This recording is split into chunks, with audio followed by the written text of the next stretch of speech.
Yo creo que la relación es intrínseca, ¿no? Digamos, quizás el factor más estructural para erradicar la pobreza es el factor talento humano, educación. Para romper el círculo vicioso de la pobreza, ese círculo intergeneracional, todos los estudios a nivel internacional lo demuestran. Hay que tener educación y además desde una visión absolutamente integral, desde la primera infancia hasta la universidad. Y la primera tarea en ese sentido en el Ecuador, lastimosamente, empezamos desde muy atrás, ¿no? Entonces, ahora vamos a poder, y lo vamos a hablar ojalá más adelante, podemos plantearnos nuevas metas más sofisticadas, más cualitativas, pero tuvimos que empezar realmente con los aspectos más elementales de cobertura, ¿no? Y esto lo hicimos con políticas fuertes de inclusión. Esto significa gratuidad, tanto en el sistema de educación inicial, básica, bachillerato, y también a nivel de educación superior, lo que es muy novedoso, porque mientras el planeta en general cobra cada vez más en las universidades, hay cada vez más políticas de arancelamiento. Nosotros en el Ecuador, que no somos, digamos, uno de los países más prósperos del mundo, decidimos en la Constitución del 2008 hacer de la educación superior, hacer de las universidades públicas absolutamente gratuitas, y hemos visto qué pasa con aquellas universidades que creen que pueden violar la Constitución y cobrar en las universidades. Es decir, no es letra muerta, no es solamente una cosa declarativa, sino que realmente nos hemos asegurado de pero que ya es una realidad la gratuidad, si hablamos desde el 2007 ahora. Por supuesto, en las escuelas, en los colegios, la política de gratuidad no es solamente de gratuidad, sino que además es con uniformes, libro gratuito, desayuno escolar, digamos, unas políticas muy importantes de inserción en las escuelas y en los colegios.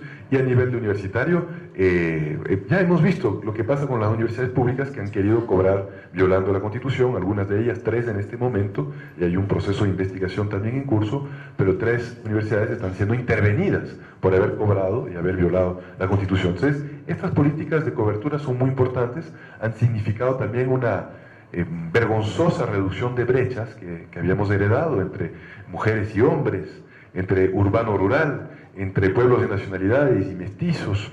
Teníamos casi la cuarta, solamente las 3/4 partes de la población rural que no atendía, no accedía a educación a nivel de bachillerato, ¿no? Hoy en día esta brecha entre urbano-rural se ha reducido absolutamente.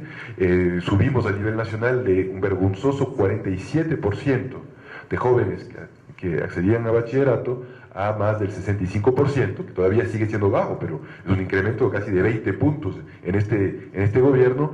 Y las metas en el plan nacional que también hemos trabajado es seguir 20 puntos más de aquí al 2017 y pasar el 85% de acceso a nivel de bachillerato.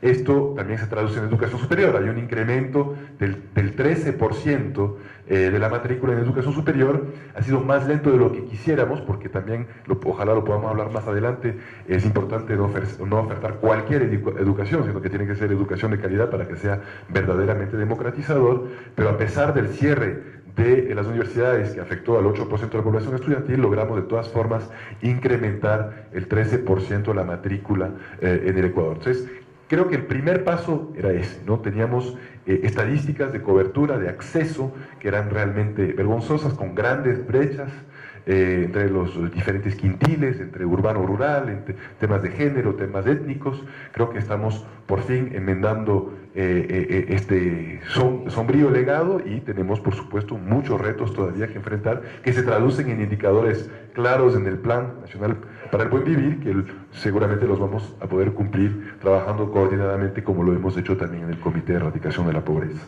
Pero yo creo que la calidad debe ser un significador vacío al que le tenemos que dotar de contenidos. Tenemos que nosotros decir qué significa calidad, qué entendemos por calidad, y tenemos que planear un concepto de calidad que sea altamente compatible con el buen vivir. Se me ocurre, por ejemplo, cuando estábamos nosotros evaluando temas de calidad en educación superior, bueno, nosotros decíamos que calidad también era una mayor participación de las mujeres en docencia, en puestos directivos en las universidades, porque hacía de la universidad un lugar más democrático, hacía de la universidad un lugar donde se practicaba más el buen vivir, la inserción de pueblos y nacionalidades, a la par también de otros indicadores quizás más ortodoxos, entre comillas, como el número de profesores con PhD, su nivel de formación, etcétera, etcétera. Entonces tenemos que nosotros entender qué entendemos por calidad y no le tenemos que tener miedo, porque claramente un servicio público, cualquiera que sea ese servicio público, ¿no? Puede ser desde el registro civil, pasando por salud, educación, si es que no tiene calidad ese servicio público, va a ser un servicio de segunda categoría, va a ser un servicio para los pobres, va a generar segmentación en la sociedad en términos de los servicios, diferentes velocidades, y esto va a polarizar la sociedad, va a crear grandes inequidades. Entonces lo público tiene que ser lo mejor, suele decir nuestro presidente, y creo que eso es fundamental. Creo que en ese sentido hemos avanzado mucho en el sistema educativo. Hay todo un proceso de evaluación, de resultados de los docentes, de los estudiantes. Bueno, hemos hablado de democratización del acceso, de cobertura, de universalización de derechos fundamentalmente. Hemos hablado de calidad, porque sin calidad cualquier política de acceso llega a ser demagógica. Y también hay que decir que la educación tiene que ser pertinente. Y eso es una de las otras deudas que tenemos en el Ecuador. Hemos tenido una educación que no siempre ha sido pertinente. El neoliberalismo ocupaba eso, ¿no? Digamos, fuerzas de mercado. No siempre hay fuerzas de mercado, a veces modas.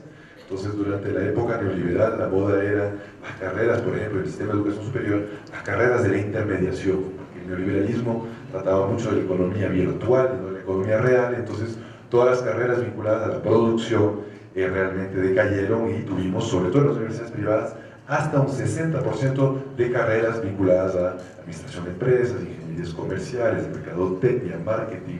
Bueno, eso más derecho, que es una constante, o casi llegamos en las universidades privadas al 70% de la oferta. Yo no tengo nada en contra de estas carreras, me parecen importantes, ¿no? Importante que tengamos buenos administradores, lo sabemos quienes trabajamos en el sector público, pero había un problema ciertamente de sobreoferta. Entonces, frente a esta realidad, hemos trabajado mucho con políticas de pertinencia, el tema de las becas, en las áreas que nos interesan, fortalecer las ingenierías, las verdaderas ingenierías. Y cada vez son más las becas, ¿no?, en el exterior. Son 10.000 en este momento, becados del ARGO, el proyecto más ambicioso de América Latina en cuanto a becas en relación al PIB, en relación per cápita, en fin. Fortalecer también carreras que estén vinculadas al cambio de la matriz productiva que decíamos, en las verdaderas ingenierías. Digo las verdaderas ingenierías porque nos hemos inventado muchas ingenierías que no son ingenierías, no ingenierías en cosmetología, con especialización en no sé qué, técnica de maquillaje, en fin. Estos no son ingenierías. Entonces hemos sido muy rigurosos en eso, y también premiamos a las universidades que se dedican a estas carreras. Bueno, aparte de eso está la política de los institutos técnicos y tecnológicos, porque también es muy importante los países que han dado este salto a la industrialización.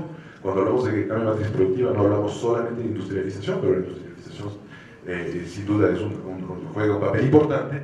No lo vamos a hacer si es que no tenemos técnicos y tecnólogos, si no tenemos buenos electricistas, buenos soldadores, en el sector agropecuario también gente con alto nivel técnico.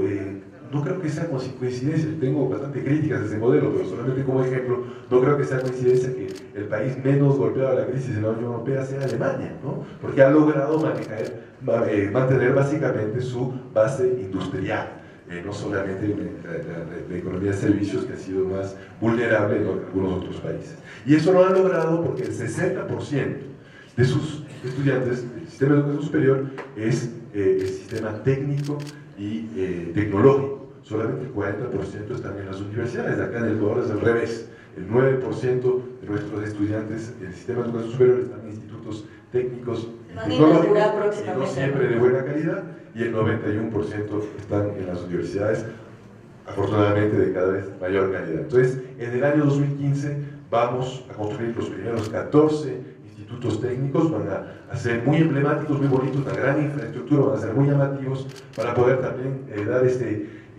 atraer y seducir un poco a los jóvenes que también consideren esta opción como opción profesional, opción de vida, y eso lo tenemos que hacer a través de institutos que sean realmente llamativos. Pero hay toda una política hasta el 2017 de construir 40 institutos técnicos muy relacionados, muy vinculados a las necesidades productivas del país y de la localidad. Y esto tiene que jugar un rol fundamental también en la erradicación de la pobreza.